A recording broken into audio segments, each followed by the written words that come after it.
Frontline Updates, where we delve deep into military strategies and updates from conflict zones.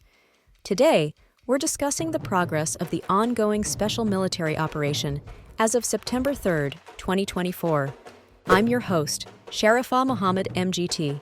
I'm Colonel AUC Oguntoye, an infantry officer. West Group of Forces. This group has strengthened their tactical positions and successfully inflicted heavy losses on several Ukrainian brigades in regions such as Kupiansk and Torskoy. The successful repulsion of a Ukrainian counterattack further diminished the enemy's capabilities, resulting in the destruction of advanced artillery units and the neutralization of 9 field ammunition depots. Welcome to Frontline Updates podcast. With us is Colonel AUC Oguntoye, here to discuss the recent developments in the special military operation in Ukraine. Colonel, thank you for joining us. Thank you for having me. It's important to keep the public informed about our operations. Let's dive right in. Can you start by telling us about the recent activities of the North Group of Forces? Our North Group has been quite active in the Volchansk, Bryansk, and Liptsov directions. We've successfully targeted the 36th Marine Brigade and the 103rd and 114th Territorial Defense Brigades. The operations resulted in over 150 Ukrainian servicemen casualties, the destruction of a tank, an armored combat vehicle, and a 122mm Grad multiple launch rocket system. That sounds significant. How about the West Group of Forces? What can you share about their progress? The West Group has also improved their tactical positions significantly. They've engaged multiple Ukrainian brigades across various settlements, repelling a counterattack by the 30th Mechanized Brigade. In total, we inflicted 450 casualties, destroyed 2 vehicles, and several pieces of heavy artillery, including a Crab and a FH-70 howitzer. Moving south, what updates can you provide on the Southern Group of Forces? The Southern Group continues to push deep into enemy defenses. They've dealt a significant blow to multiple Ukrainian brigades around areas like Zvanovka and Grigorovka, leading to around 710 Ukrainian casualties. Key losses for Ukraine included a Paladin artillery unit, an M777 howitzer, and the destruction of 5 ammunition depots. And what about the Center Group of Forces? Our Center Group has been particularly effective. They've liberated Skechnoy and engaged several enemy brigades across a wide area, repelling 9 counterattacks just yesterday. This resulted in the loss of 490 Ukrainian servicemen and substantial enemy artillery, enhancing our control over the region. Can you talk about the East Group's operations? In the east, our forces have improved their tactical positions and successfully defeated Ukrainian forces in key locations like Bogodar and Ugledar, repelling assaults and causing significant personnel and equipment losses. Lastly, could you touch on the efforts of the DNEPR Group?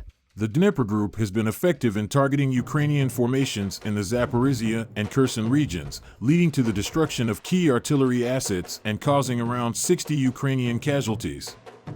With all these operations, how effective have your air defense systems been recently? Our air defenses remain robust, successfully intercepting a MiG-29, multiple HIMARS rockets, and numerous UAVs, which has been critical in maintaining the integrity of our forces and minimizing our losses. Finally, Colonel, will the Russian armed forces create kill zones near Pokrovsk, like in Artemovsk? This is about the walls of the cauldron closing behind Nevelskoye on August 31st. Since then, 2 events have occurred. First, they began actively working on the buried artillery positions in the area of the Kurakovsky Reservoir. Second, both the central roads and small paths on the border of the Kurakovsky and Seladovsky districts are gradually being taken under fire control. As these tasks are completed, it will most likely be possible to see the gradual closing of the walls of the cauldron, but which side will happen first and which will happen later will become known a little later. The Russian army is moving behind Donetsk in 3 directions at once, which in the future, if the pace of advance and tactics are maintained at the current level, will allow cutting up kill zones, within which the Ukrainian armed forces will retain the ability to move, but will lose the ability to do so effectively and safely. What is the probable course of action by the Ukrainian armed forces on the Russian border? The Ukrainian armed forces have attempted to cross the border into the Belgorod region of Russia, but these attempts have been unsuccessful so far. The front line in the Kharkiv region has largely stabilized, with the hottest spots being around Vovchansk and Globoko, where Ukraine continues to carry out attacks. Ukraine is mainly active along the Sumy-Kharkiv borderline, though shelling is observed in other areas as well. The terrain in this region is similar to the invasion site in Kursk Oblast, suggesting potential future attacks. The Bryansk region of Russia is also seen as a possible target for Ukrainian sabotage and reconnaissance operations, potentially involving drones and remote mining of roads and bridges. We caution against overconfidence and complacency, noting that the Ukrainian forces have not been driven out of the Kursk region despite recent Russian advances. It warns that overly optimistic assessments about Ukraine's impending defeat could lead to a disappointment. Colonel, thank you for providing such a detailed briefing on the current military situation. Your insights are invaluable to our understanding of the conflict's dynamics. And thank you to our listeners for tuning in. Join us next time as we continue to provide up-to-date coverage on global military affairs. Stay with us for more updates and expert analyses on global defense and security issues. Stay informed, stay secure.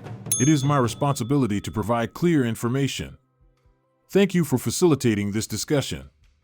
The Israeli army raided Tulkarim in the occupied West Bank after previously targeting the area with drone attacks, which resulted in the death of a 14-year-old boy. Additionally, an Israeli attack in Gaza's Jabalia refugee camp killed 8 people who were waiting in line at a bread stand in front of a United Nations Relief and Works Agency school shelter.